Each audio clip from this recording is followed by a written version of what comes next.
now resume the symposium. The second speaker who is to give a talk is Professor Tongdong Bai of Fudan University, China.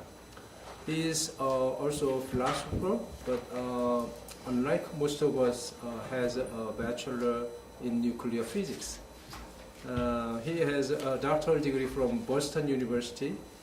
His area of interest includes Chinese philosophy and political philosophy, especially the comparative and contemporary relevance of traditional Chinese political philosophy. Title of today's talk is Confucianism to Save the World. Let us give a big hand to Professor Bai. First of all, thank you for the invitation, and it's an honor to do a presentation at 경희대 University. My paper is in the proceedings, but later Professor Han contacted me, asked me to address a few specific questions.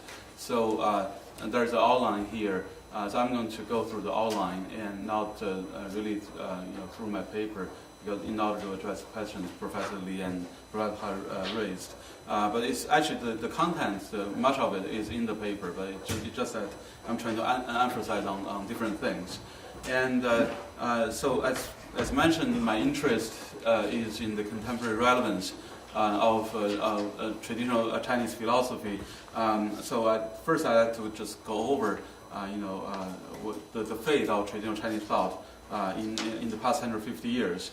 The first significant event in China was the so-called Opium War. We were defeated by the British. And now it's said that the kind of change, the kind of challenge is something Chinese haven't seen in the past 3,000 years. And so in the past, really, there were only two kinds of threats to the Chinese. One, with superior military, basically better horses, the Huns and the Mongolians, but inferior, political regimes. As a result, they had to adopt the Chinese way. If they didn't, they couldn't stay in China for too long. And another challenge was, the best example would be Buddhism.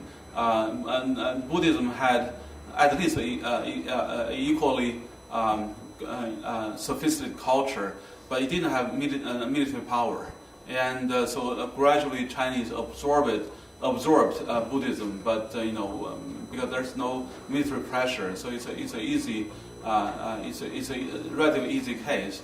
But this time the British invasion was different. British carried not only superior military power, but at least equally advanced civilization. But most Chinese people didn't realize that, because we're experienced with only two kinds of threats before, and so they finally took over a small island. No Chinese never heard of, just Hong Kong. Who cares? Just give it to them, and so just another group of barbarians who were trying to steal something from us. So I think only the few realized that this time the threat was different. So as a result, they started the so-called self-strengthening movement. But still, the idea was that what was superior to the British was their technologies, right? So what we need to learn was the Western technologies, but we didn't need to change the essence, the Zhongti, the Chinese essence. I think nowadays in history books, the defeat by the British was exaggerated, in terms of psychological impact. I think the real shock came from the defeat. The fact that we're defeated by the Japanese, because forgive me to say that, the Chinese, always thought that Japanese. Again, forgive me to say that Koreans were little brothers, even pupils of the Chinese culture. So this time we were defeated by our little brother, were pupils. I think this kind of shock was much, much greater. And it seems that we went through similar changes, but the Japanese did it much, much better. And so now a lot of intellectuals realize that this time what needs to be done is much more radical. Namely, maybe we should change the Chinese institutions, political institutions. More and more intellectual came to the realization that the reason we failed was that our essence, the Chinese culture, Confucianism in particular, became an obstacle for us to learn the Western institutions and Western technologies. That's why in 1915, it's now the centennial of that movement. In 1915, there started a movement called the New Cultural Movement. And I think the title itself already said a lot. I think the idea that we have to have a new culture in order to embrace Western technology and Western institutions. And later, in 1919, there was the famous May 4th movement. My alma mater, Peking University, was, became famous because of that. And in the May 4th movement, the famous slogan is "Welcome, Mr. De and Mr. Tsai," meaning, we need to embrace democracy and science. But democracy and science, if you look at the history, that idea to embrace democracy and science already appeared much earlier than 1915. So what was really new in 1919? What was really new in the 1919 May 4th movement, in my view, was not to welcome, embrace democracy and science. Rather, the idea was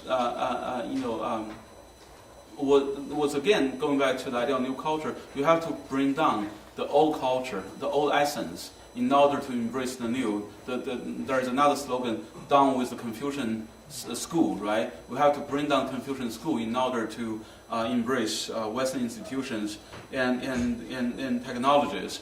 And I think even now, that kind of May 4th mentality is still dominant in China.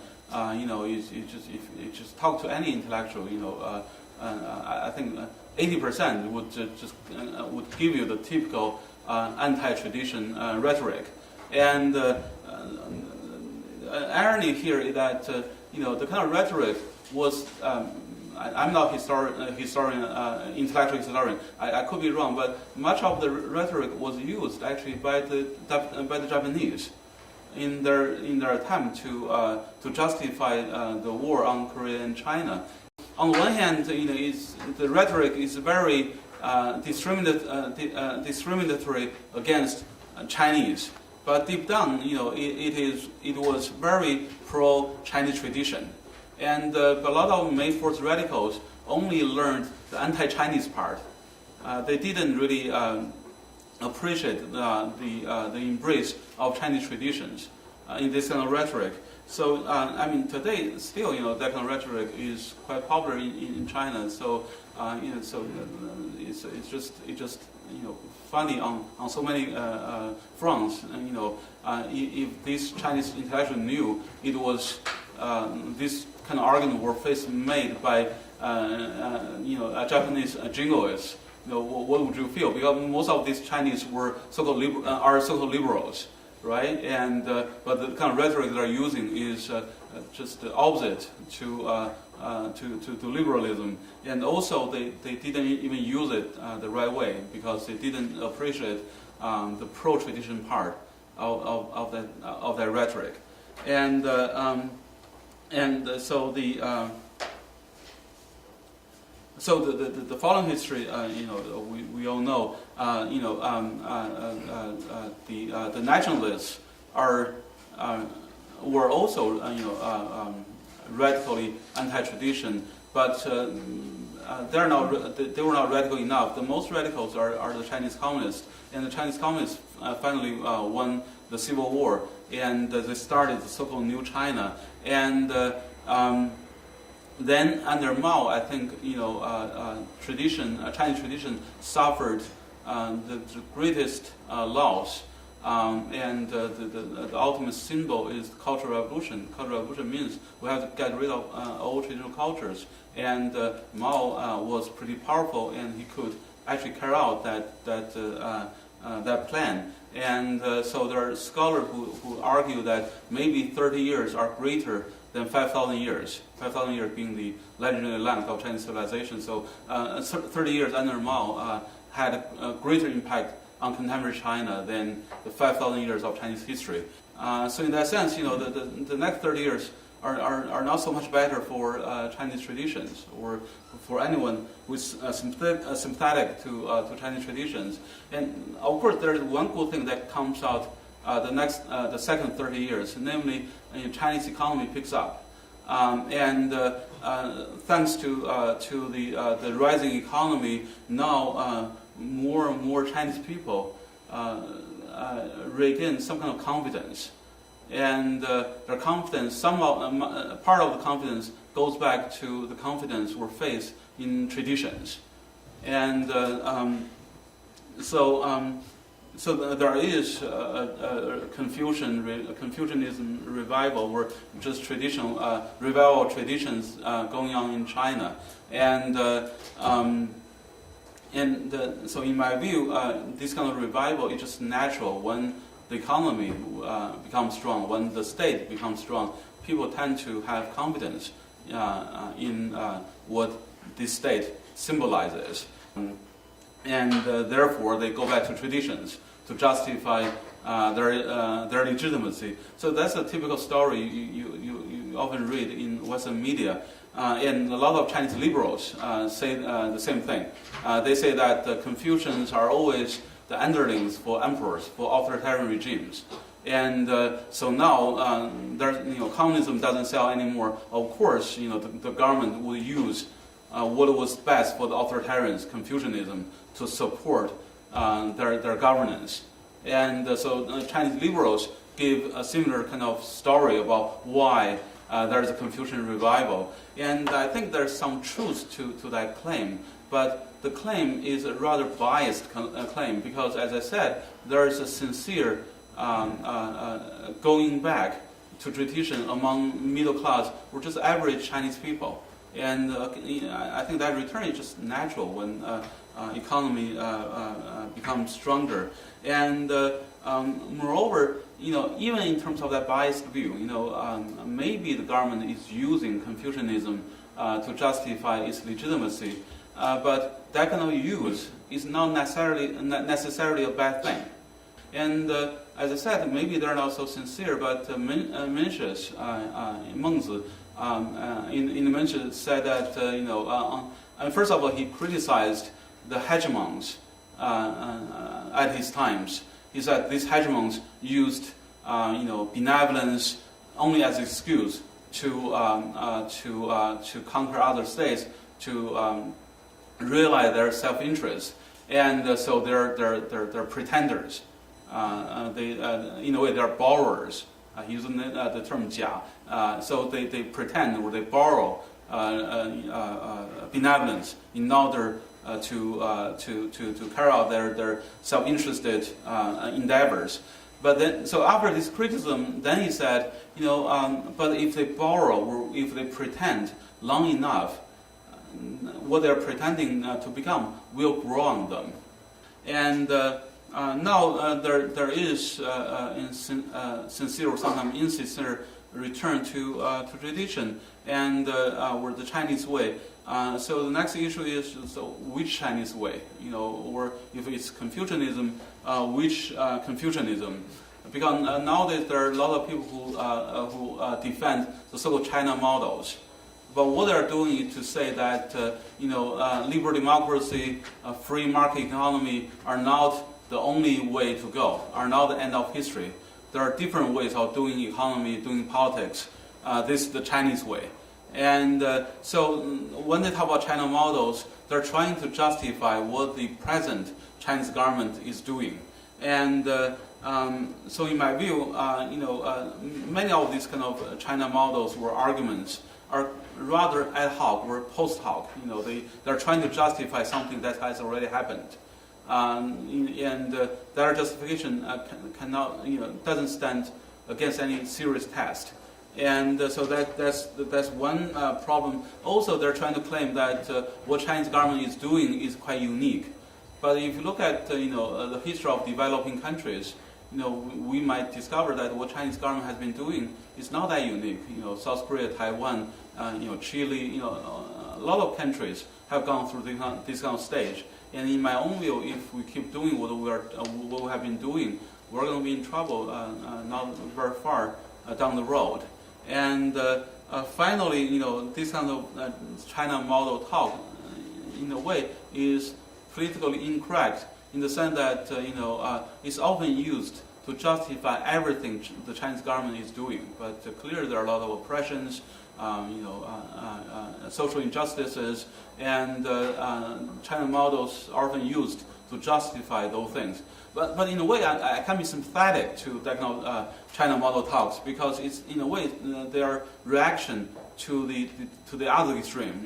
In the West, whenever you talk about China, you say it's an authoritarian regime. It's just all dark. Whenever you mention authoritarianism, it's the end of discussion. It's an evil regime, and so there is one extreme that claims that what China is doing is purely evil. Then this China model promoters claim that what China is doing actually is all good.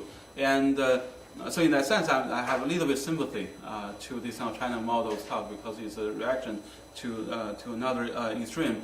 But anyway, I myself I'm skeptical of these so-called China models, and so what I'm concerned with is what a philosopher is good at, namely stay home, sit on an armchair and imagining things, imagining how the world ought to be like or should be like. So in my own work, I try to propose my own China model, but that China has nothing to do, or doesn't have anything to do with contemporary China. Rather, it has something to do with the idealized past. Rather, more precisely, the different philosophical schools, Confucianism in particular. So, basically the idea that what Confucius, Mencius would say to contemporary politics, what would be their ideal regime, why their ideal regime is better than the available regimes today. So that's my concern. And some of them actually were called themselves sort of Confucian fundamentalists. And but in my own view, they're not really Confucian fundamentalists. By fundamentalists, if you mean we try to go back to the root. But if you look at the root of Confucianism, Confucius and Mencius never imagined that their teachings were only good for the people from the state of Lu. Were not even only good for the Chinese. I mean, first of all, for Mencius, Chinese meant the term 华夏 actually meant being civilized. It didn't refer to a special race. It's just as long as you're civilized by studying the civilized canons, Confucian classics, 6 classics or 5 classics, then you're Chinese.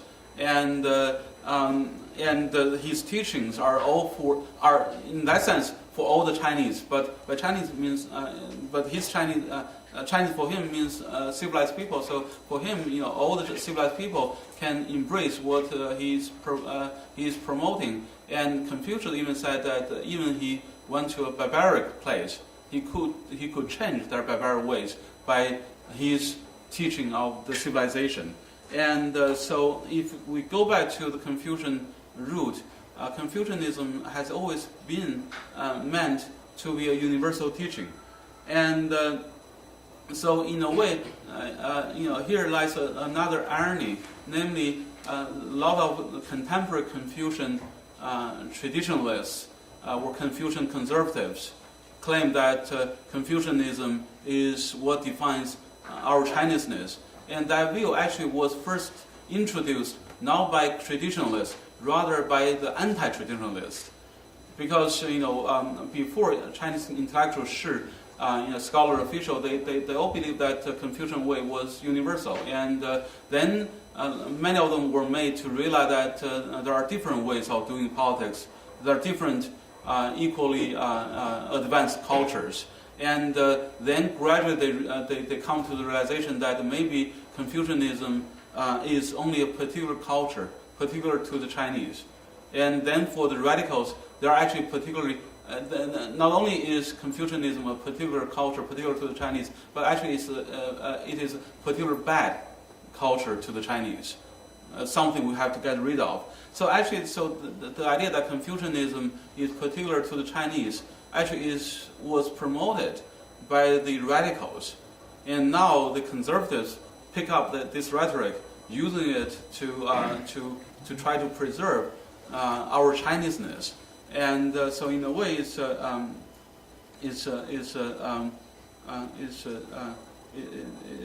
bit ironical. And then if we understand Confucianism as a philosophy, as a universalizable teaching, and in contemporary Chinese Confucian philosophers, the mainstream understanding in this group is that Confucianism should be understood as a moral teaching, meaning Confucianism primarily is concerned with ethical or personal conducts, not with politics. And a representative of this position is the 20th century overseas Neo-Confucians, those who went on exile in Hong Kong and Taiwan. And but this understanding, the understanding of Confucianism or even Chinese philosophy, only as something spiritual, as something quasi-religious, as something ethical, I think is very problematic. They also thought that traditional Chinese politics was nothing but authoritarianism, and there was no science in traditional China. So the only difference between the Neo-Confucians, the so-called cultural conservatives, and the May 4th radicals, the anti-traditionalists, is that the latter believe that in order to embrace Western science and democracy, we had to get rid of Confucianism. And the Neo-Confucians try to argue that actually Confucianism is compatible with democracy and science. Even democracy and science can be derived from Confucianism. So it sounds very assertive, but deep down, they're already yielding, to Western democracy and science. So, in a place, I made a rather nasty remark. I said that, in a way, they're just cheerleaders of Western democracy and science, and they're not that traditional, and they denounced much of the tradition in terms of political regime. And so, this kind of way of understanding tradition, in my view, is a little bit more moderate than the May 4th radicals, but still is deep down anti-traditionalist view, and it's also a typical view of degrading or castrating or marginalizing Confucianism. But in my view, Confucianism is first and foremost a political philosophy. And I think it's obvious if we look at the traditions. And so I'll elaborate a little bit on this issue. So, so finally, I have 5 minutes left. I'll just give you very briefly my idea about what and how and why are Chinese ways, Confucianism in particular, still relevant. So in my own view, in politics, there are 3 essential issues you always have to answer. One, every political entity has to find a way to find identity, way to become a unified entity, right? And so unity is one crucial issue in politics. Another crucial issue is how to select members of the ruling class and what gives them legitimacy. And the third issue is entity-entity relations. So these are 3 essential political issues. And before Confucius and Mencius in the Western Zhou dynasty, these issues are answered in a rather apparently simple manner. In the Zuo commentary on Chunqiu, Spring and Autumn Annals, it's said that the important affairs of the state lie in sacrificial ceremonies and warfare, right? I might have been already a bit simple-minded. I said there are 3 essential issues in politics, and the answer they offer is just even simpler. There are only 2 things that are important in politics: sacrificial ceremonies and warfare. But if you think about it, the Western Zhou dynasty was organized in a feudal manner, similar to the medieval European regime. So although it was a large empire, the king didn't rule directly the country. Rather, he had his delegates, the feudal lords, right? So he only ruled over a bunch of feudal lords. And feudal lords, when their feudal state became larger, they nominated their own delegates, ministers, right? And so if you think about it, it's sort of like a pyramid, right? And so a large empire was divided into small communities. So in small communities, so one issue is bonding.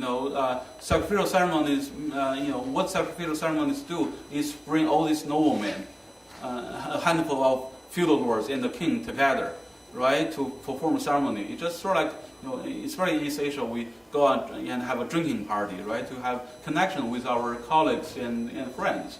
So I think that's one function of sacrificial ceremonies, to have a bonding among the noblemen and the feudal lord with the lesser lords.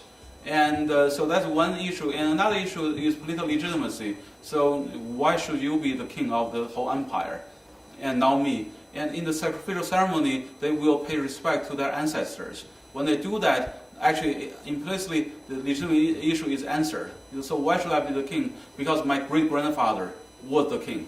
So why should you be the feudal lord obeying me? Because you got your legitimacy from your great-grandfather, who got his legitimacy from my great-grandfather, right? And so that's another, so a very simple mechanism. Sacrificial ceremonies were li, rituals, code of conduct in general, solve the issue of both bonding a community together and legitimacy.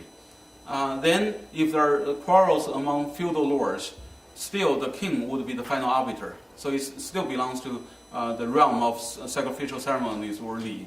And finally, if there's a quarrel between the Chinese empire and the barbarians, there's only one choice: warfare. Right? Actually, the term warfare was referred to a special branch of barbarians. So that already said aloud. And but then this feudal regime, that pyramid collapsed during the Eastern Zhou period, Confucius and Mencius times. And as a result, what emerged was a few independent, sovereign, large states without the delegates, without the nobility. So now all these political questions had to be answered once more. And I think that's what occupied the Christian philosophers. So how to re-establish the world order, and how to answer the three issues I mentioned in this new setting, where each state is large, populous, well-connected, but without intermediaries, without the kind of feudal or pyramid-like structure. I think liberal democracy is a whole package. The liberal part is good, and Confucianism can accept it. Constitutionalism, rule of law, rights, these things are good, more or less good, and Confucianism can embrace. What is problematic is one person, one vote. And that's precisely what Confucians wouldn't embrace. And so maybe Confucians can propose a different regime from one person, one vote that can solve the problem caused by one person, one vote, the democratic part of liberal democracy. And also in terms of international order, the UN model is built upon nation states. All nation states are equal, but the Confucian Tianxia system is a hierarchical system. And I think maybe this kind of hierarchical system is more promising than the sort of nation-state system. But of course, traditional at the center of the hierarchy was China. But if we understand China or Huaxia in the broad sense of that term, it means being civilized. So what should be at the center of this new hierarchy should be civilized states. And whether China is a civilized state, I think is open to question. So I'll just stop here. Thank you.